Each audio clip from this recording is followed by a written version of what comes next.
Good evening. You're listening live to the Extreme Movie Show. I'm your host, Rob. Alongside me tonight, I have the young 20-something Professor Pixel. And of course, from the great Midwest, I have RDV.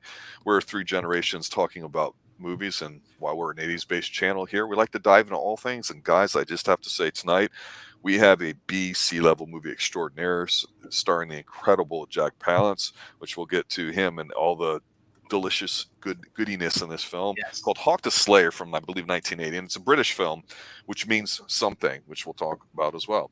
I just want to start off with my initial take on this film is that, man, as a kid growing up in the 70s and 80s, we had a great little turn of events when it comes to crappy fantasy science fiction films from this, the Time Bandits, Flash Gordon, Battle Beyond the Stars, the Ice Pirates. I mean, all these kinds of campy ass things, and they're fun and entertaining. They are what they were meant to be.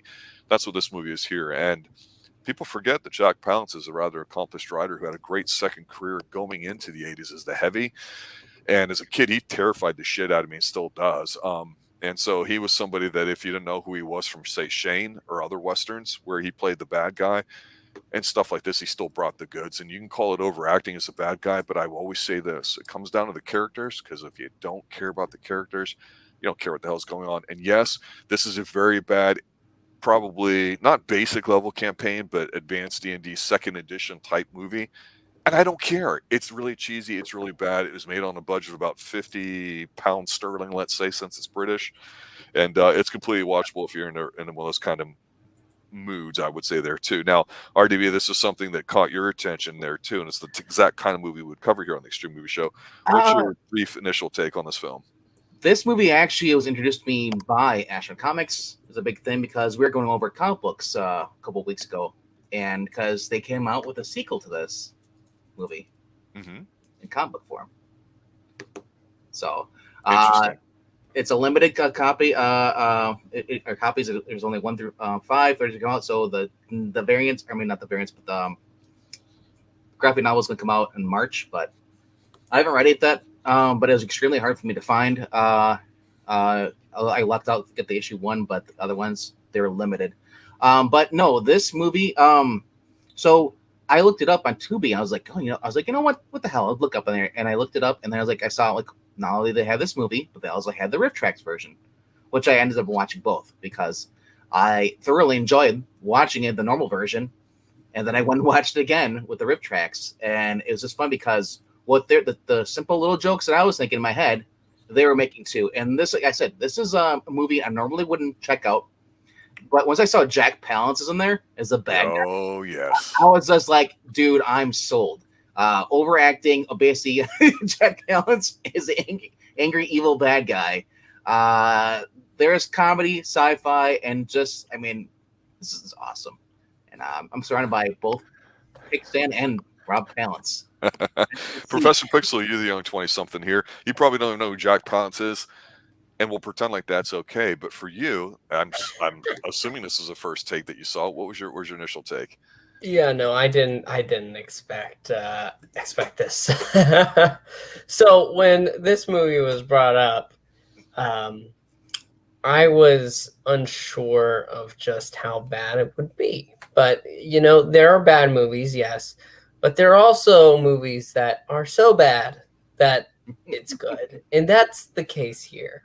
I almost respect it because of that. There's a lot to enjoy here, just from the performances, as stinted or overacted as they can be. That elf Crow, dear God. Today's we're not sure if he's a little bit effeminate or if he's just a robot. He's basically a robot. But, it's just a lot of fun. And, you need that. I'm very disappointed, though, because there was supposed to be a sequel, and then they tried to go ahead for another. I want more of the ridiculousness. And it does feel, you're right. I have run campaigns that are, well, actually, they're slightly better written, but written D&D campaigns that go along those basic lines. And it's just a lot of fun, especially for someone who loves fantasy like me. It almost feels like a parody. And I don't think it means to be. yeah, Orc Chief, you bringing up, dude, the music, the opening intro is just awesome.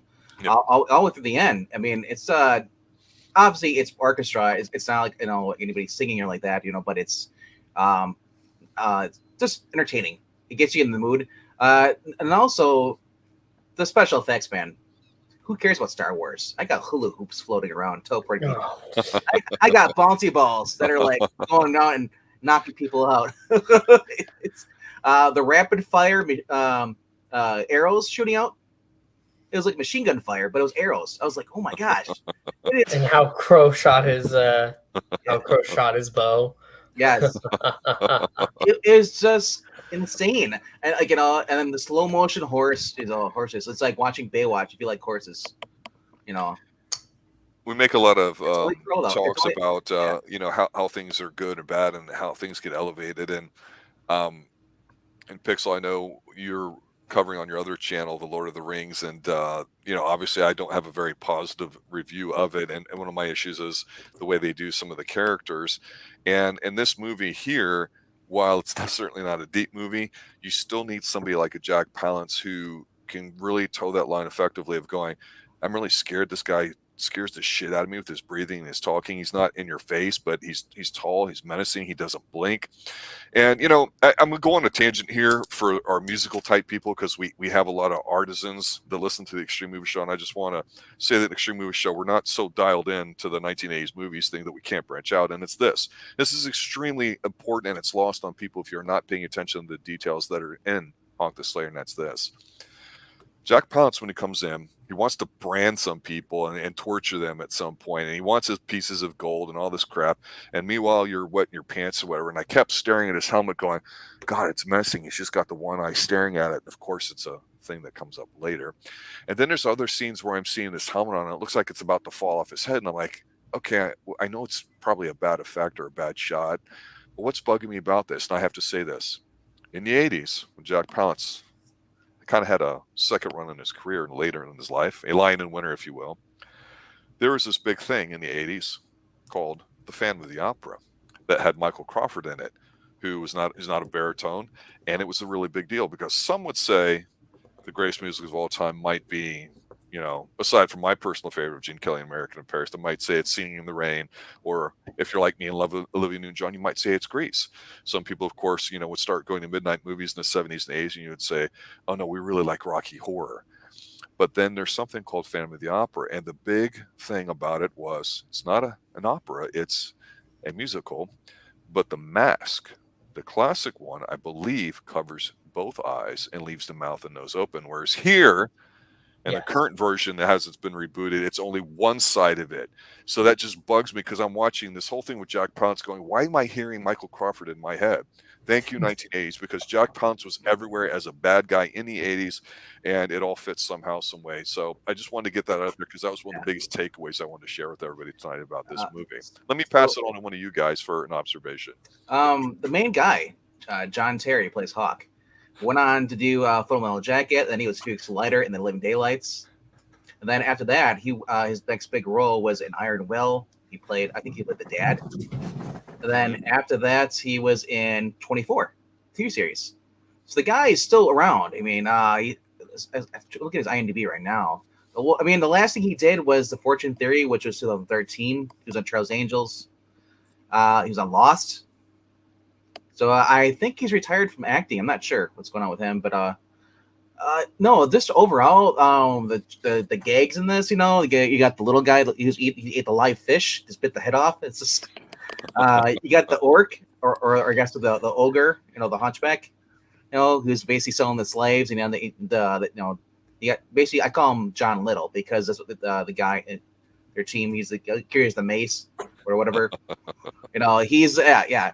So basically, he's him and basically the dwarf are like always kind of like at each other's throats, and you see where the dwarf basically tricks him. He's like, "Hey, you don't want to eat that bread, the chicken. That's holy food. You want to eat that. Let me test it for you.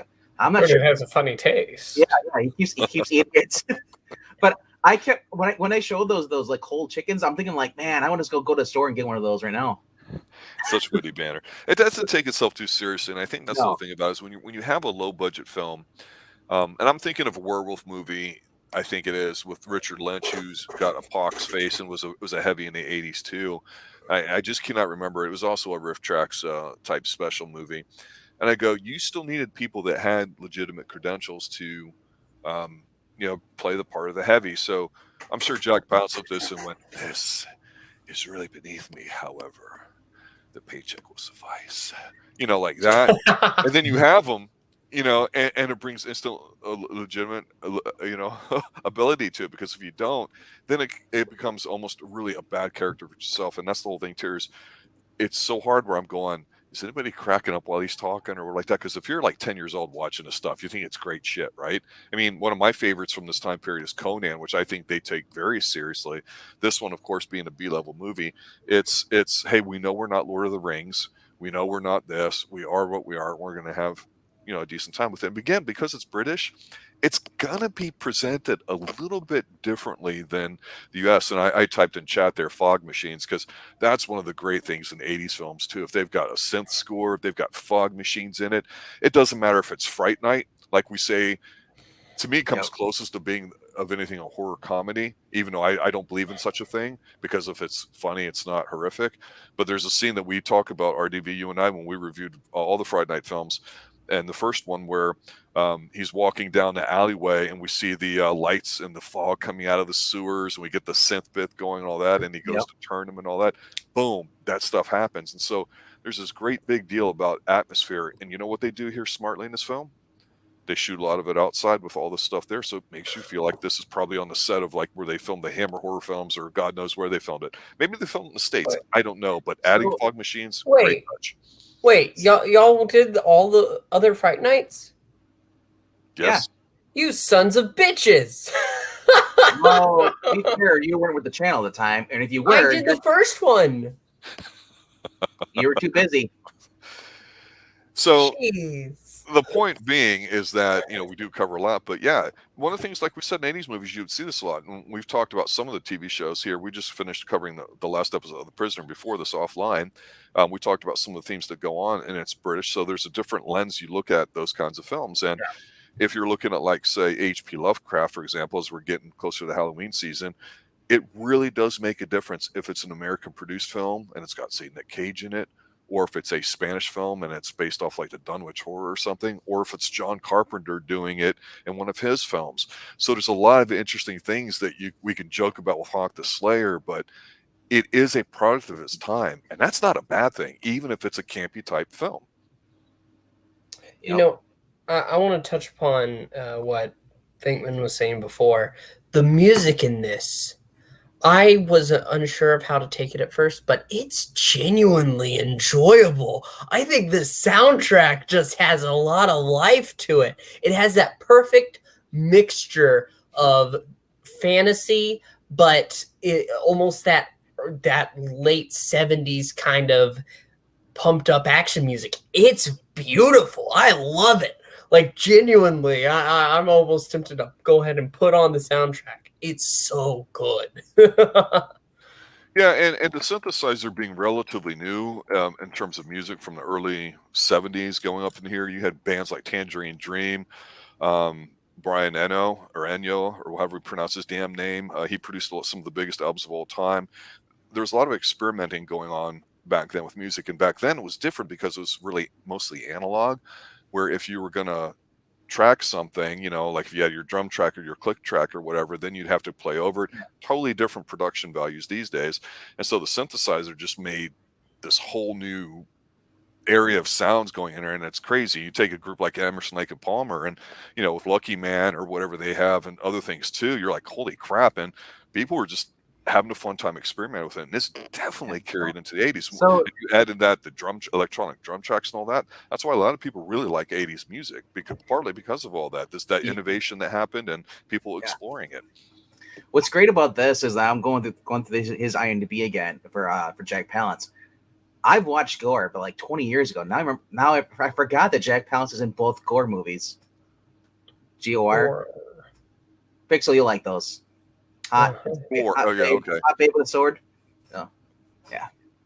Well, who doesn't love a hot babe with a sword? Well, I mean, look, we also had Kroll. We also had a few others that were there too. I mean, We had Steel Dawn.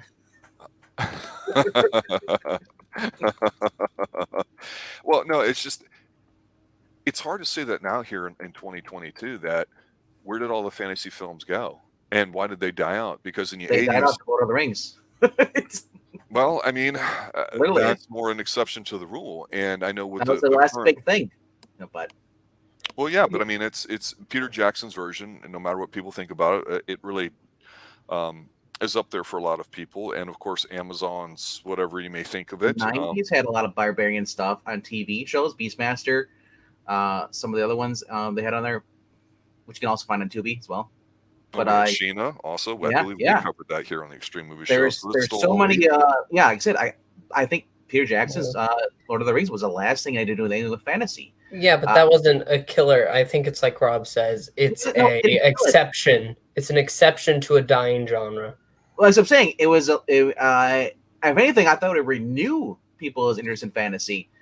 But then we go into the other stuff as far as why people don't like it now because. But that's different topic, but for a different channel.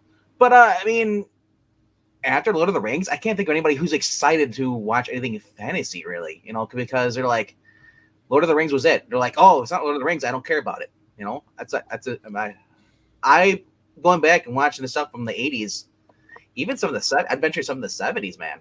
Like I'm trying to remember what the blonde's name, the one who was always in the Barbarian. She was the blonde Barbarian. She was a Playboy Playmate. I forget what her name is, but she always did all those. Basically the buxom woman with the sword. Are you thinking Tanya Roberts? Yeah. Okay. Yeah, I think it sounds right. But yeah, I mean, society's changed now. Now, especially we're into basically crime or noir stuff, or we're now into superhero genre. That we're in that decade of the superheroes.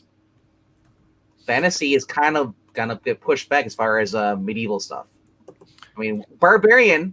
No, not the current one, but the other one that came out with Alex Skarsgård. Was it called Barbarian, or is it I know there's a horror movie Barbarian, but what was the other one called with Alexander Skarsgård? Northman. The Northman. I think that was the last fantasy attempt. Oh God. Well, here's the thing. You know, it's. You know, like I say, I'd mentioned earlier that offline, Professor Brooks and I on Xtreme TV, we cover TV shows, usually a season, and just review it. And we're just finished up the last episode of The Prisoner, and one of the comments I made on there was that it's the anti-James Bond. James Bond is fantasy. It's what you would love to be, and it's escapism. You're bedding all the beautiful women. You're supremely confident. You get really lucky. You've got evil, secret bad guys with these giant layers and all this stupid stuff. So it's escapism, but the really good ones are the ones that are either so absurd, like Moonraker, that they're entertaining, or they're so really dark and serious, or like, holy crap, like on Her Majesty's Secret Service. But when you look at something like fantasy, I think the thing is okay, this isn't meant to be Lord of the Rings, but you kind of have a certain familiarity with it in that because everybody has Lord of the Rings somehow in their background, either reading it or seeing the Rankin Bass or whatever, they have a template for it, or especially if they play Dungeons and Dragons. So you're getting just a baseline type simple adventure movie. And so you kind of know what the rules are, and they're the different characters, and they get introduced. You know who the bad guy is early on. You see how menacing he can be.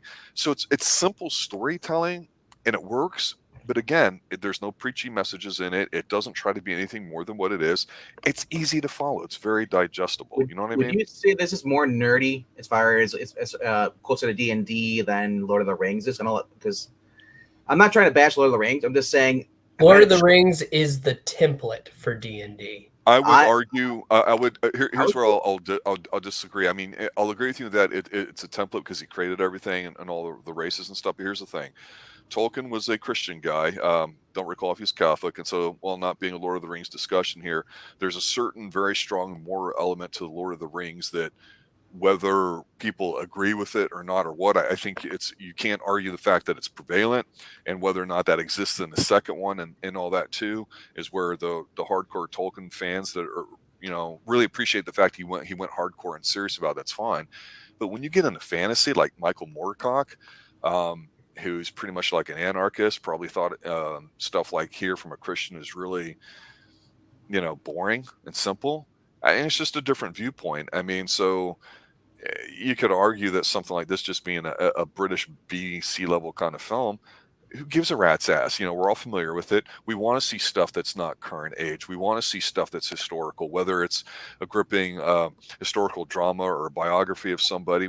It's still a situation where we understand what's going on. And unfortunately, that gets lost on, I think, some people that try to do more than what they want. And Pixel, I'll hand this over to you here for a comment.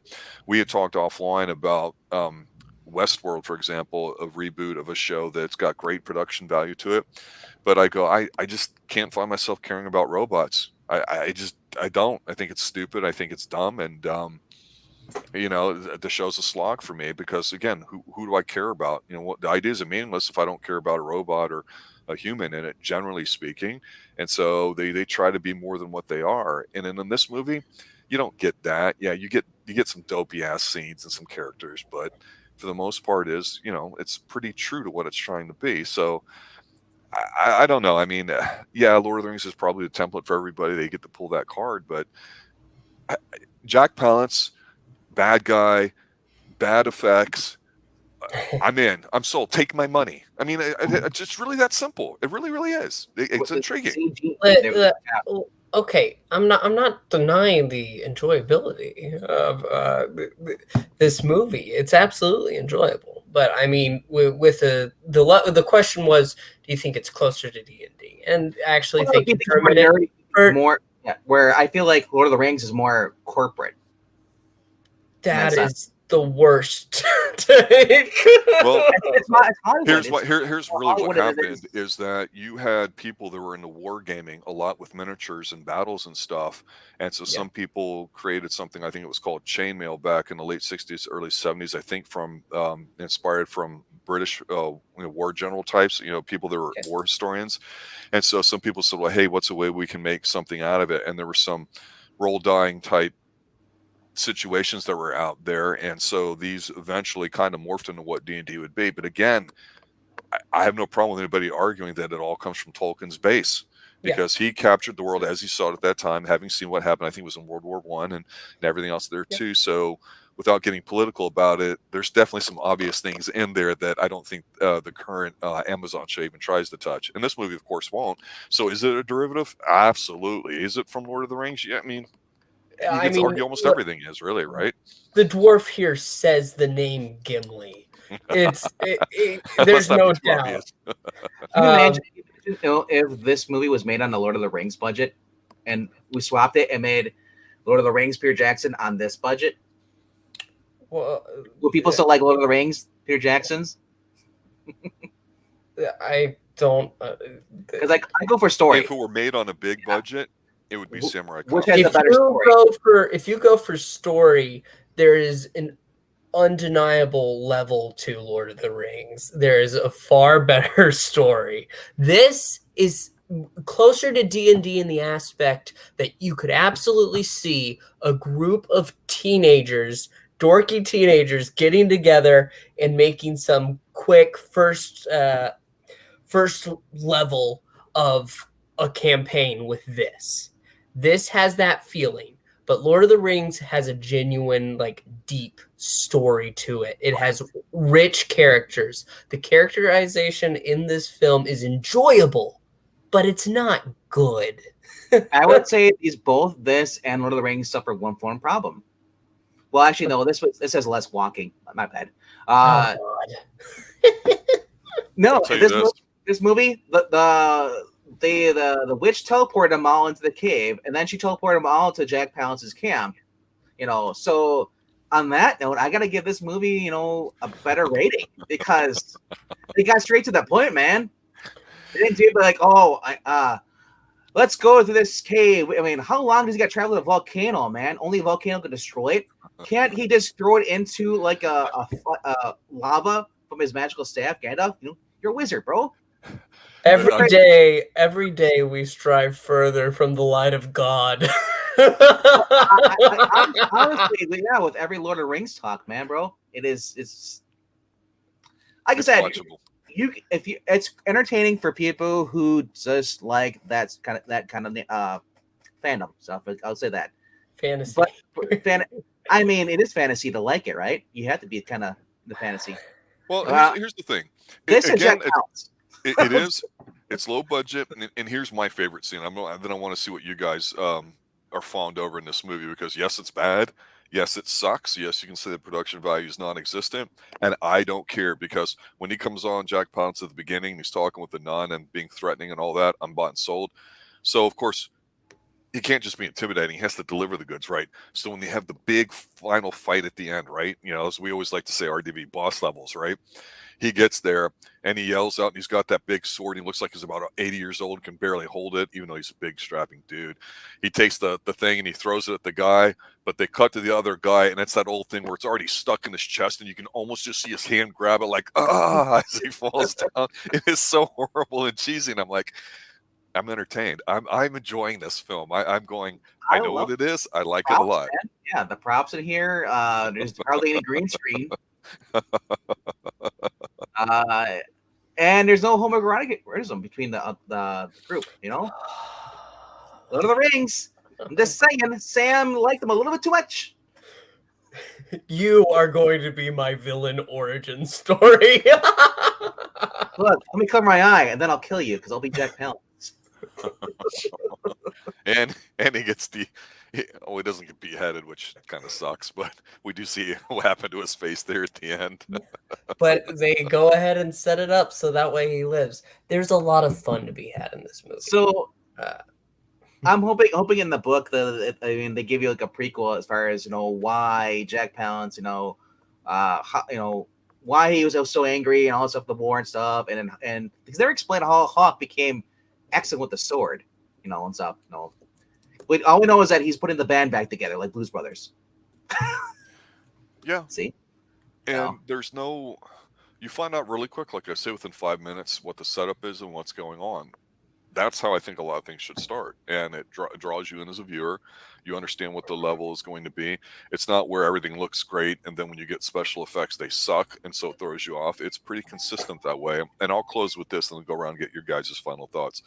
This is a movie I'm not going to sit there and say, oh, you got to watch it 50 million times. But you know what? It's hokey enough. It's cheesy enough. It's genuine, decently entertaining fun. We're getting to that time of the year now as we're getting closer to October. Football season's started. The fall's right around the corner. It might only be 89 degrees here in Central Florida tomorrow with only about 70% humidity. So for us, that's very noticeable. But you go, this is the time of year when it just seems like sword and sorcery type movies, as limited as they are, it makes you say, well, you know what am I going to go dust off and watch? Or if it's on, what am I going to go see?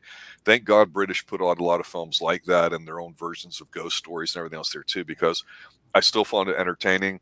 As a kid, this is a bit more, I guess, serious in a way, even though I knew it was cheesy then. And as an adult, I go, yeah, it's really bad. But I tell you, it still made me smile. It still made me go, yeah, I could see why I liked it then. And I'm not ashamed to admit that I had fun kind of rewatching it for tonight's discussion. So, hey, it is what it is. If you like it and it sucks quality-wise, that's okay. There's nothing wrong with it. But this is definitely one of those underappreciated movies from the late 70s, early 80s. It's the type of film that we like to talk about here on the Xtreme Movie Show, not just the mainstream too. So, RDV, I want to hand it over to you before we go off to our young 20-something who watched it for the first time. What's your take on this film as far as why people should watch it? Oh, why you should, man, if you love on any of those RPG or just basically just D&D kind of like campaign stuff, you're gonna enjoy this movie. And you're gonna get a chuckle. I got a chuckle as soon as I saw like the rapid fire, like of the arrows and the bolts from the crossbow. I was just like, are you really? I'm like, you know what though? It works for this movie because, you know, and then you got Jack Palance is kind of like going so evil, where, you know, you'd think he would just like light a nun on fire in front of them. He didn't care, you know. That's how evil he is. So not only is a great cast, the music is great, the special effects I will still say are great because they are meant to be what they were at the time, 1980. You know, not only this, Perry Robertson also worked on this film with us too. You're wondering who that is? Worked for Hammer Productions, did the music. Also did the Journey to the Center of the Earth, or that The Jules no. Verne movies. There's several of those that were TV made. series, Journey to the Unknown. Okay. Yeah, he did, which is back in 1968 to 69 of ABC. So now you said the music is great. You're getting I'd say good acting, man, and hardly any CG, bro. So I like, Lord of the Rings does have a good story, but it does have too much CG. I like the soundstage, Pixel. Remember, we went over this on our. We like having the soundstage. Bela Lugosi, all that stuff. It just feels more authentic, Instead of a guy in pajamas going, "You shall not pass," and then he falls to his death, but somehow survives. This movie, you die. We saw that. The dwarf got killed. I've never been caused so much pain all at once. Well, have you been Jack Palance? I mean, See, right now, if you took Jack Palance and you dusted off his corpse and you gave him some steroids and you brought him back for like a couple hours and you dropped him in the current Lord of the Rings, he would just destroy them all. He'd speak to Galadriel and she would just disappear. She'd start crying like her boat got bullied. Gosh. It'd be over. Yeah, I mean, that's the heavies are gone today. There are no such thing as heavies anymore. Oh, I mean, what can you say? We had a wizard, evil wizard that was helping Jack Palance. He went in for like surgery. He's like, you know what, bro? I need another pill, bro. My face is hurting. He's like, here you go. I'll touch your face, And then, so I said, there's still some unknowns. So I'm hoping in the book they actually do explore that.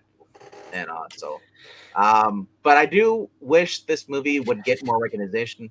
Because obviously there were some movies in the 90s. We had the D&D Dragon movies. And there's even the Dragons movie coming out. Which Unfortunately, yeah. I think Thomas Jane's in it. Can't remember who's in it. It's supposed to, but it's like a big name. But Pixel Man, if obviously you enjoyed this movie, so finish it up, Pixel. Take it away. Yeah. Listen, sometimes you need a film where you can sit around with your friends and watch and laugh and maybe drink. That will also help. But it's definitely enjoyable. It's not a good movie by any stretch of the imagination, but it's really fun, and that's what I can say about it. Well, wouldn't that make it good then if it's fun? Well, that's a different conversation. Yeah. There you have it, ladies and gentlemen. Hawk the Slayer. That's all you need to know. It's free on Tubi, and I think it's also on YouTube that you can find. Of course, we're speaking here from Central Florida, the United States. You should be able to find it pretty easy. Jack Palance. Yep. There's a Riff Tracks version, then there's a regular version, so they're out there. Guys, man. I watched the original, then watch Riff Tracks. Yeah, and Tubi's got great prints. Everything that we watched, from The Prisoner to this to other things that we find, great quality stuff. They don't skip around. It's a really nice resource to have too. That's why occasionally RDB and I will cover what's coming up, stuff that we're going to be looking forward to watching, or where you can find it, whether it's on Netflix, Tubi, Prime, and so on. And of course, I want to thank RDB and Professor Pix for showing up tonight to cover this awesome little gem of a film that when you watch it, you feel like all's right with the world. You don't have to get mad and pissy. The movie's over. You can get back to reality, and that's what some movies do great at, and that's being a distraction. In other words, I literally killed the guys after watching this movie. I was so pumped up, man. Yeah, now I can't wait to cover another Sword and Sorcery one, Sandals one with boobies in it. I'm thinking gore, man. Why not? Let's do it. Space Hunter. There's Outland, and then there's this. Yeah. All right, guys. Have a good night. As always, thanks for listening. Thanks for watching. Letting us know if there's any particular requests you have going into the scary month here, because Pixel and I are going to be doing some additional horror films, and we're going to be covering some classics and some not so classic ones as well. We'll see what happens with that. Have a good night. Thanks for watching. Thanks for listening. As always, stay extreme. We're on. You beat me to it. Good night, everybody.